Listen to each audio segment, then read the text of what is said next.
art education, color wheel painting and paint mixing demonstration here. So we have certain supplies in order to produce a color wheel, and certain colors that we're going to use in order to mix to make a color wheel. So your color wheel is basically the majority, not all of, but the majority of your colors within the rainbow or light spectrum. So and most of these colors that we're going to produce, you can take and either tint them up or down, or kind of mix in between to make different shades or hues of each one of the colors. Again, this will lead to more advanced painting procedures. So again, very beginning step of painting, it would be to produce a very simple color wheel.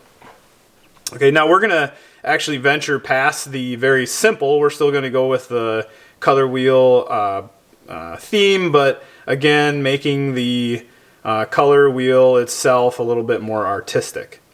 Okay, so I'm going to bring a sample out here and let you see a sample of kind of the procedure and steps that we want to take, and then the venture we're going to take with it. So this is the color wheel, and this is a very basic, simple color wheel. And again, as artists, we're going to make our color wheel a little bit more artistic. This will be the base we're going to work off of. The base that we have here that we're going to work off of is about a 16-inch diameter circle. And then within that you have 12 colors around the outer edge. And then for each one of the 12 colors, you're then going to have 4 tints of each color. So it's a total of about 48 colors here. So, well, actually 12 colors, but then with a total of the tints, you're looking at 48 mixings. Okay, so we're going to mix 48 different times to make each one of the spots of this color wheel. Okay, so let's talk just a little bit about the color wheel itself. Now, you're going to have 3 main colors, which are called your primary colors. Okay, your primary colors are going to be yellow. So your yellow color will be your primary color, and this is a color that we can't just take and mix out of thin air. This is a produced color that we will use to mix the rest of the colors that we want. So a primary color would be yellow. The other primary color we're going to be working with is blue. And our third primary color we're going to be working with is red. So they'll come in a paint bottle. So you see here I just have 2 of them, but you have a blue and then the red. Okay, and we'll use these colors in order to make everything else on this color wheel. Alright, now, so in between each one of the primary colors, so if you have your red, or your yellow, and your blue, you'll have 3 colors. And in this case, if we take yellow and we mix blue to it, okay, we always want to start with the lighter color and add the darker color. So if we take yellow, we add a little bit of blue, we're going to get a yellow-green. And if we add a little bit more blue to that yellow-green, we're then going to get green. And if we add more blue yet, then we're going to get a blue-green. Okay, so yellow and blue make our greens. Alright, now if we go from our yellow to our red, we start with the light color, we add the darker color a little bit at a time, we're going to get a yellow orange. And if we add a little bit more of the red, we're going to get orange. And if we add more of the red, we're going to end up with a red-orange. Okay, now if we start with our red, which is our lighter color, and we add our blue, which is our darker, we're then going to get violets. Okay, so we start with our red, we add a little bit of blue, we're going to get a red-violet. We add a little bit more of the blue, we're going to get a violet. And we add a little bit more of that blue, we're then going to get a blue-violet. Okay, so those are your 12 colors. Alright. When we make the color wheel, my suggestion is you label those colors, those 12 main colors, within that color wheel.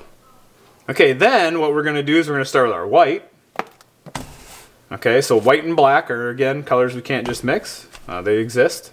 Okay, we're going to start with a white, and we're going to take, let's say, the red, and we're going to add just a little bit of the red. Our white would be our lighter color. Our red would be our darker color. So we're going to take pure white, we're going to add a little bit of the red, and we're going to get a really light red tint. Then we're going to add a little bit more, we'll get another darker tint, and then a little bit more red, and we'll get an even darker tint, and then quite a bit more red, and we'll get a dark tint. Okay, and we're going to do those for each one of the 12 colors. Okay, so this is a very basic, simple setup color wheel. Now, what we're going to do with our color wheels is we're going to design some type of artistic procedure for making the wheel. Now, it doesn't necessarily have to be a wheel. What's required is to have the colors. Okay. So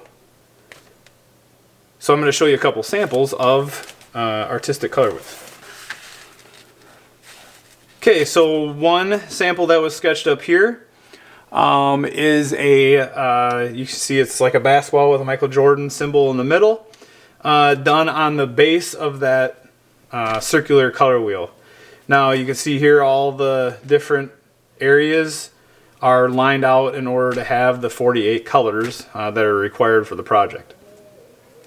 Now within this drawing, what's not going to happen is we're not going to just color the Michael Jordan symbol in black. Okay, what we're going to do is we're going to take an opposing color, in this case a hue, an opposing hue, and make the Jordan different hues of the outer circular pattern in order to be able to see the Michael Jordan. Okay, and then of course you have the basketball, which will be one solid color for the stripes of the basketball. So that's one type of an artistic color wheel. Okay, so the Ferris wheel is the artistic piece, the baskets are the pieces you sit in, and then the stands for it, and the idea of the circular color wheel for it. Now, what is suggested is, and I suggested it earlier, is that each one of the 12 areas where you're going to put the main colors are labeled. So in this case, red, blue, and yellow, with each one of the colors in between labeled, so that when you go to paint, you remember where they're going to go. All right, and then each one of them labeled on the inside for the tints. Okay, so you know which goes where. So again, label the whole thing, makes it a lot easier to follow as you're painting. And again, kind of paint by number. Now, what they're going to do then is paint like the stands and stuff a different color in order to be able to see that it's actually the artistic piece that's supposed to be. So, the samples of the main color wheel and then some artistic color wheels, and hopefully that's created now, we can go with the supplies in order to paint. Okay, so the supplies that we're going to use to paint is I have a piece of cardboard. And we'll go over what all this stuff is used for later on, but you have one piece of cardboard. We have some newspaper. And again, we'll go over what this is all for in a little bit, but we have newspaper. You have a selection of brushes. Now we have some round brushes. Okay, and there's what, 4 different sizes of round brushes here. Those are indicated with numbers, so we have a 1, 4, 8, and a 12 round. Okay, and then there is a selection of flats. Okay, and again, these flats are also numbered. All right, now these are brushes that are designed specifically for acrylic painting. We are going to paint with acrylics. Acrylics is kind of the medium base for any type of painting, so I like to start there. It is easily cleaned up with water, so that's why I like to use the acrylics, and at the same time it's giving us a good paint job as opposed to something cheaper like a tempera. So again, the brushes are designed for the acrylic. Okay, and then in this case I'm just going to go with, let's see, I'm going to go with violets. So I have out the red, and this is an acrylic paint. Now this is not the most expensive paint. This is kind of middle of the line bulk type paint so that we can afford to have it, but at the same time it's got a pretty decent base. So you can get really expensive ones that show much better color than something like this, but these work.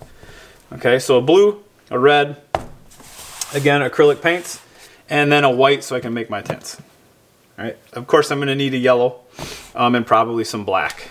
All right, but nonetheless, those are the colors I'm going to go with because I'm going to make violets for the video. Okay, and that should be, oh, excuse me, we have a piece of In this case, just some white drawing paper. Okay, and then of course you would need a pencil. All right, and probably a compass. So I don't have a compass and a pencil here, but you're going to need that in order to make this little pattern here. Okay. What I like to do is I like to figure out first how to divide each section of a circle out evenly. And if you remember what I said I said we have to divide it out 12 equal ways. All right, so to do that, I take a compass and a piece of this white drawing paper, and I draw a circle, okay, on the white paper, and I took and cut the circle out of the white paper. Okay, once that's done, then you take the white piece of paper, and let's see if I can remember where I started folding this. Okay, so you take that white piece of paper, the circle that you cut out, you fold it in half once. Okay, you fold it in half a second time. And then we're going to fold each end in, okay, so that it's 3/4 of the way across the pie wedge that we have here. So you go once, so you can see it goes half or 3/4 of the way across. And then you go a second time on top of that to make a perfect little pie shaped wedge. All right, and once you unfold that, and I outlined some of them right here, you can see there is 1, 2, 3, 4, 5, 6, 7, 8, 9, 10, 11, 12 equal sections around the circle. All right, now you can take this on those big samples I had, and you can place this in the middle and mark off each one of these, and then draw lines from the center mark on the big circle, dividing it out equally. Okay. All right, now on this sample here, you can see I again drew out, just by following the lines, the fold lines, some of the wedge shapes, and I labeled this. Okay, so I labeled it with my yellow primary color, my red primary color, and my blue. And then in between yellow, red, yellow, orange, orange, red, orange, between red and blue, red, violet, violet, blue, violet, and between yellow and blue, yellow, green, green, blue, green. Okay. So, in my case, I'm going to take and just paint in this case, the violets of this very simple color wheel, so you get the idea of how to mix violet. Okay, so again, the color wheel drawing needs to be unique. All colors included, so you can see here I have also 4 of each section of tints. Okay. What I did was I chose how wide to make this outer ring for my main colors, and then I took that distance between the center and this outer ring and divided it by 1, 2, 3, 4 equal sections, and then I drew with a compass to make the circles. Okay. So again, sketch paper, pencil, compass, circle, draw, and fold to make it 12 equal sections, which we did. Finished painting paper, so I take this and ask the teacher for a piece of paper for your finished painting, and because we don't want to use anything that's not good enough for our paint, we want to use a decent piece of paper. And then again, trace this onto it and trace or mark the original or the equal sections out. Now, with your art piece, you will probably put that on a piece of sketch paper. You can take it to a light table and trace that through to your finished white painting paper. Okay, and again, that's not tracing out the drawing or your art piece. That is originally drawing your art piece and then tracing it through to finished paper. Okay, and then label each section. You might have been thinking, okay, what is the cardboard that we talked about? Now, this piece of cardboard is for mixing our paint. So this is going to be our paint palette. Yes, there's lots of different nice, fancy, wooden, smooth covered paint palettes. In our case, we have lots of cardboard. Cardboard is very easy to use. Paint mixes great on it. And when we're all done with this, we can take and just throw it away. Okay, so there's no water needed. There's no cleaning. There's none of that. We can take and we can just throw this right in the garbage, and our paint palette is gone. We have no cleaning. Okay, so that's why we have the cardboard.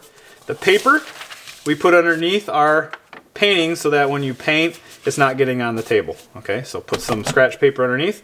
When we're all done, we can take the scratch paper, wad it up, throw it away. And then again, we don't have to clean our surface we're working on. So it works out perfect. Okay, brushes are required to be cleaned. I do have a video on cleaning brushes, so make sure you see that video. It'll go over exactly how to clean these brushes. All right, the brushes are reusable. They're not the most expensive brushes in the world, but again, they're expensive enough that we want to make sure they're clean and we can reuse them. Okay, so let's go into the painting process. So the first thing we're going to do is we're going to take our primaries, and in this case we have blue and we have red primaries. Okay, I'm going to take and put a squirt of this blue onto the palette, and I'm going to do about a $1 to $1/2 size of paint. Okay. If the paints sit a while, you want to make sure you shake them up a little bit in order to mix the color in before you go using the paint. And I'm just going to squirt out about a $1 to silver dollar size amount of paint. And then in a different section, I'm going to take the red and we'll shake the red up. Always hold on to the lid when you shake paint up so that the lid doesn't come off when you're shaking it. Okay, but I'm going to squirt out about the same amount of red in a different location. Okay, and then if you remember correctly, I have tints that I have to make, so I'm going to take my white, and again, shake it a little bit, and I'm going to put about the same amount of white.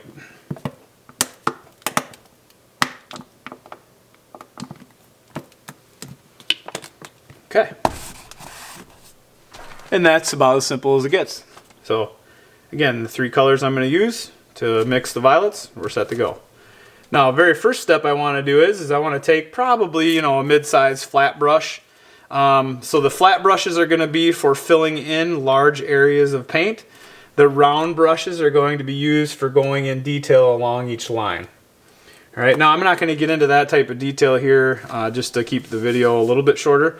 It's going to be fairly sloppy, so I'm just going to paint these colors in and call the painting good enough. Obviously, in your case, you're going to make sure that you paint significantly better than I'm going to. So I'm going to take the red, and the very first thing I want to do is I want to paint both of my primary colors in, because I can literally take those right out of the bottle and paint them in. So right here's my R for red. Now, as you're painting this, you're going to find that, acrylics cover pretty good. They don't cover perfectly. So I'm not too sure if you can see it on camera, but you can, if you're standing here painting this, I can see the R that I drew through the paint. So to fix that up, what you do is you wait for the paint to dry. In this case, acrylics dry pretty fast. I mean, within 5 to 10 minutes. So allow that section to dry, and then you can go and put another coat over it. And you can put as many coats as you want until, it hides whatever's underneath. So multiple coats, all right? All right, now in this case, what you'd want to do is you'd want to go to the sink, and you'd want to follow the brush cleaning process, and you'd want to clean this brush out, all right? Well, for demonstration purposes, I'm not going to do that. I'm just going to go over here and kind of get as much of the red out as I can. Okay, and I'm going to turn my color wheel to my blue, so my B. And I'm going to take my blue paint, and I'm going to paint the blue in. Now, darker colors are going to cover a little bit better than the lighter colors, so the blue will cover better than the red. So I may only have to put 1 coat of blue on. The red, I'd have to put a couple. Okay, and of course I'd want to use finer brushes to keep things a little bit neater. So again, I took both my primary colors, painted on my color wheel straight out of the bottle. Simple enough. Okay, now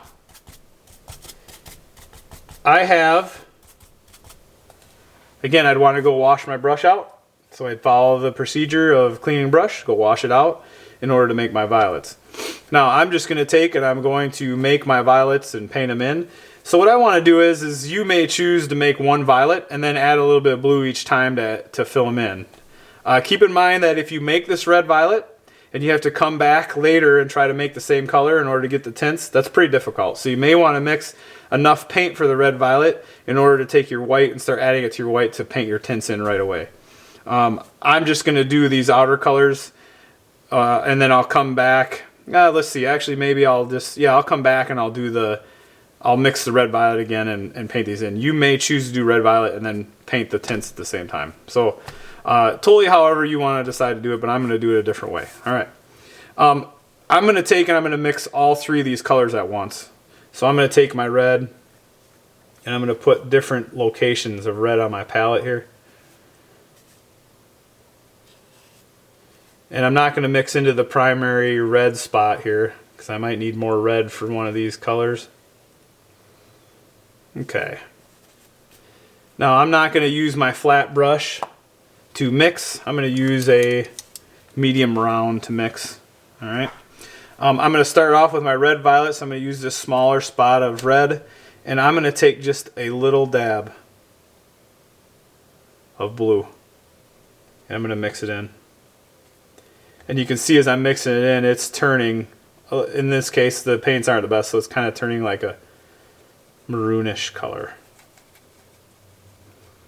Okay, so that's all the blue I needed. I needed very little, and I'm going to go with a red violet right there. Okay, now I'm going to turn this one here, this spot, to a violet. Alright, so I'm going to take more blue than what I did before, and I'm going to add to this spot. And you can see the little bit of extra blue, and I still didn't take a whole lot, goes a long way into the red. And it will make this look violet. Okay, now my last one, I'm going to take a lot of blue because remember I'm blue violet, so I'm almost blue, and I'm going to add a lot of blue to it. So it can almost be blue. And there we go. So you can see it looks darker in color than the blue. So that's going to be my blue violet. And again, I may choose to tint that down a little bit more by taking more red and adding into it.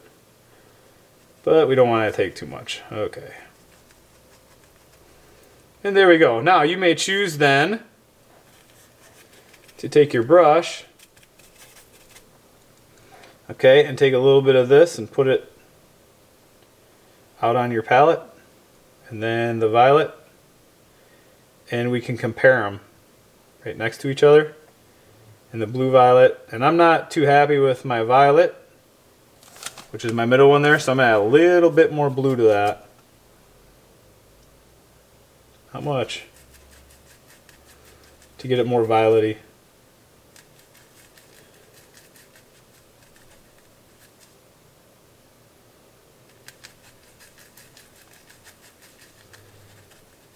Okay. And that I like pretty good. It might got a little bit too dark there, but we'll be alright. Okay, now if you don't like all these colors for some odd reason, you can always start over. Okay, so let's see, with my flat, now that I've mixed all my colors, okay, with my flat, I'm going to take my red violet, and I'm going to paint my red violet in. Again, my brush I didn't clean, so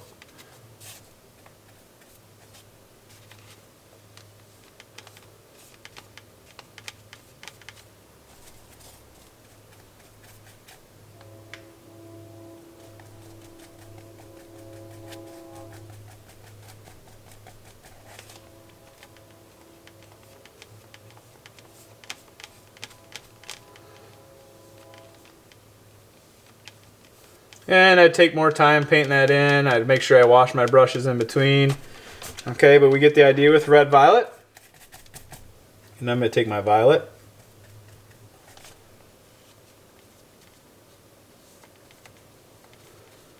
I'm going to paint my violet in.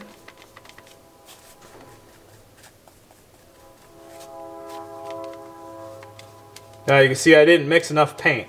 So make sure you're also mixing enough for your spot you're painting it in. Okay, and then I'm going to take my blue violet.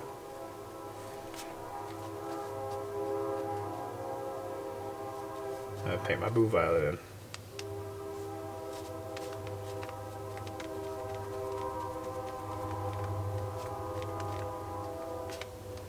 Okay, and of course I do it for the rest of the colors.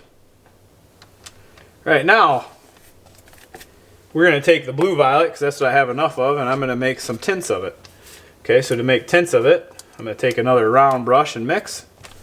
Okay, I'm going to bring some white over. Make a spot for the white.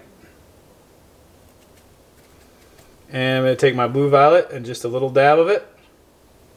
Don't need a lot. I'm going to mix it in my white. And you can see it's going to tint the white up slightly.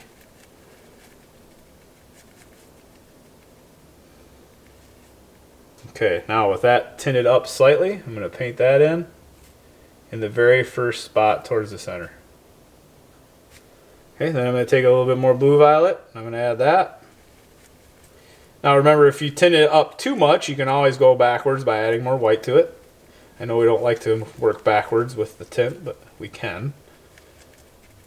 The whole point to working from light to dark is to use less paint. Alright, we're trying to use less paint. So you aren't going to see a huge difference in the tint here, but you do see some. Okay. Again, the center one should almost be white.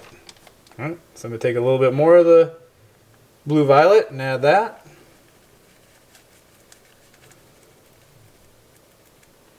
And I'm going to paint that tint in.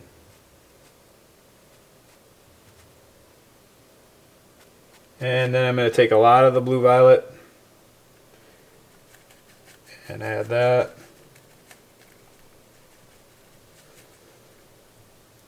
And I'm going to paint that in last. Again, taking more time to paint this in, way neater than I'm doing. Doing a really sloppy job. Okay. There we go. And once done, you can see I almost start white and I tint all the way up until I get to my blue violet. Primaries right out of the bottle, which we did. Colors in between the primaries, which we figured out, and we mix those. Okay, start with light color, add the dark color, which we did over here on the palette. We started with the red, added the blue. And we do a little bit at a time. Okay, the mixing process you can see, and I use the whole palette. Again, this palette, once it dries, I can throw it away. Done. Okay, use the classroom resources. So, if you're not sure how the colors are supposed to look, so you're not sure if you have a red violet, you can use that color wheel which I showed earlier. You can use that and you can go up and hold your color up next to it and see if that looks right. Okay. There is also a thing in the classroom. You can always take colors up and look at those colors in order to test to see if your colors look to be the right color. Okay. Let's see, paint colors onto the wheel, taking your time. So when you're painting on the wheel, make sure you're taking your time. Of course, in this case, I was not. I was just doing it for demonstration purposes. So make sure you take a lot more time than I did. Smaller brush for detailing. So your smaller brushes will get in here a lot closer for all the detailing. And the wider, thicker brushes, the flat brushes for filling in large areas when painting. Okay, the paint dries pretty fast, so make sure that you add more layers of paint if you have to. And that's called actually recoating, so make sure you recoat if need be. From that point, you should have a well thought out, artistic looking color wheel that shows all the colors within the painting spectrum that we need to show.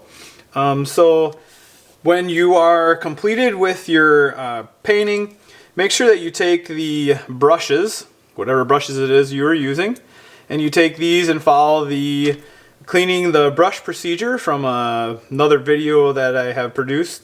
And you take these over to the sink and make sure you wash these out very thoroughly.